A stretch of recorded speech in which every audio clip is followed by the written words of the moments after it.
गोव्याचा आता 8 दिवसाचा दौरा आहे, त्या संदर्भात काय सांगायचं आहे? नमस्कार सर, मी सिद्धार्थ जाधव आणि मी माझं नाटक ॲनिमल हे घेऊन कोकण गोवा दौरा करतोय. चिपळूण होतो, मग सावंतवाडीने आज आम्ही कोंड्याला प्रयोग करतोय आणि मी म्हापसाच्या आपल्या लोकमान्यच्या ऑफिसला आलोय. एक तर मी बोलायचं म्हणून नाही बोलत आहे, माझं थोडं इमोशनल मुवमेंट आहे. कारण सर मी नट म्हणून काम करत होतो, पण या नाटकाच्या निमित्ताने मी निर्माता झालो. मी या नाटकाचा निर्माता आहे महेश मांजरेकर सरांबरोबर. तर मी कोकणाचाच पोरगा आहे. माझं गाव केळवली खारेपाटण. कोकणातलाच पोरगा पुन्हा एकदा कोकणात आलाय, पण निर्माता म्हणून. आणि लोकमान्यांनी मला ती संधी दिली आहे माझ्या नाटकाचे प्रयोग कोकण आणि गोव्यात लावायला. त्यामुळे लोकमान्याची संपूर्ण टीमचे खरंच आभार आहे. आणि छान वाटतंय ज्या पद्धतीने चिपळूण पासून आतापर्यंतचे आदरातिथ्य लोकमान्याची संपूर्ण टीम करते. फक्त आदरातिथ्य नाही तर व्यवस्थापन, नियोजन म्हणजे त्या थिएटरला असेल. आणि मला कळलेलं की नंतर माहिती काढली तर फक्त माझंच नाटक नाही, कला क्षेत्रात जी मंडळी कार्यरत आहेत त्यांचा हेतूचे सन्मान लोकमान्य करत असतात. त्यामुळे किरण सरांच्या आणि संपूर्ण टीमचे मनापासून आभार आहे. आणि बरं वाटलं, आज प्रचंड एक्सायटेड आहे. 8-9 वर्षांतर पुन्हा एकदा रंगभूमीवर काम करतोय आणि गोव्यात प्रयोगाला आलोय. सो तुमच्या माध्यमातून सर्व गोवेकरांना एक आव्हान आहे, या आणि जरा एन्जॉय करा आमचं नाटक ॲनिमल, जे महेश मांजरेकर सरांनी लिहिलंय, दिग्दर्शित केलंय आणि निर्मिती केलंय. गोव्याची माणसं आणि गोव्याचं नातं याबद्दल काय सांगा? मला गोव्याची माणसं तर प्रेमळच आहेत. म्हणजे मी आज जो पुणे येथे महाराष्ट्राचे आणि गोव्याचे मायबरोबर प्रेक्षकांच्या आशीर्वादामुळे, कारण आमचा मराठी सिनेमा, आमचं मराठी नाटक ज्या पद्धतीने अप्रिशिएट केलं जातं गोव्यात, मी खरं सांगायचं तर खूप कमी येणं होतं. कधी येणं होतं, फिल्म फेस्टिवल आहे, सिनेमाचं शूटिंग आहे. एकदा तर मी मुंबई पुण्यासारखा गोवा पुणे फ्लाईटने फिरायचो. आमची एक सिनेमा होता उलाढाल, त्याचं अख्खं शूटिंग आम्ही गोव्यात केलेलं आहे सगळ्या ठिकाणी. तर तेव्हा नाटकाचे प्रयोग असायचे किंवा मी गोलमाल नावाचा एक सिनेमा केला होता रोहित शेट्टी सरांचा. तेव्हा मी पणजीवरून फ्लाईटने मुंबईला, मुंबईवरून मग ट्रेनने बीएसटी वरून ट्रेनने काही बसने काही प्रयोग करत होतो. तर गोवा सिनेमासाठी फिरण्यासाठी खूप कमी वेळ आलोय, पण सिनेमाच्या शूटिंगसाठी, इफीसाठी आणि आपली काही खूप मित्रमंडळी आहेत, तेव्हा कधी कधी येणं होतं.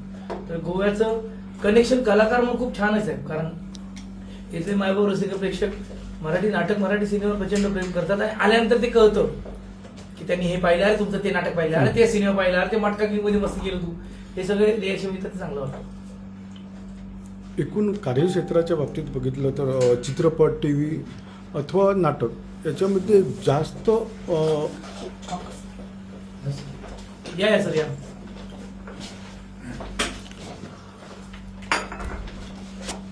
कार्यक्षेत्राच्या बाबतीत पाहिलं तर चित्रपट, टीव्ही आणि नाटक याच्यामध्ये जास्त वोट म्हणजे लोकांची वोट कुठं असते?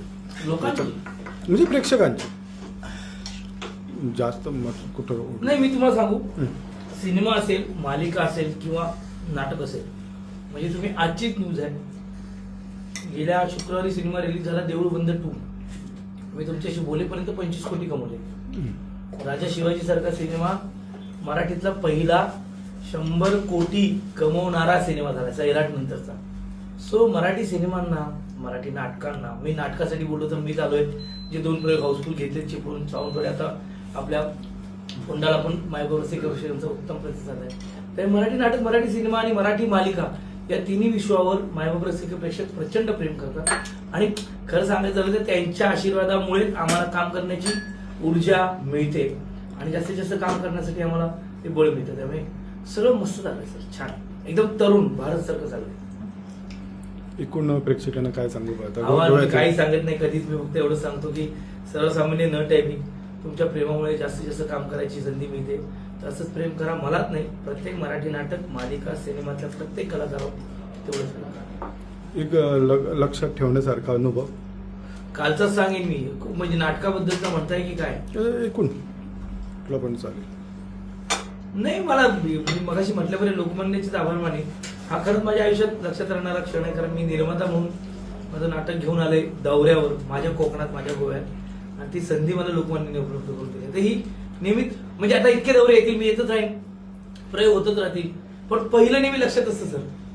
पहिला तेनसिंग जोरगे शर्पा तोच लक्षात आहे एव्हरेस्ट वाला. पहिले सुनील गावकर माहिती आहे, पहिले कपिल देव माहिती आहे, कारण सगळं पहिलं ज्यांनी केलं ते अजूनही लक्षात आहे. तसा हा पहिलं माझ्या आयुष्यातलं पहिलं पहिला गोवा कोकण दौरा हा लोकमान्यामुळे काय म्हणूया होऊ शकला भुज. ही गोष्ट माझ्या नेहमी लक्षात आहे. थँक्यू लोकमान्य. थँक्यू.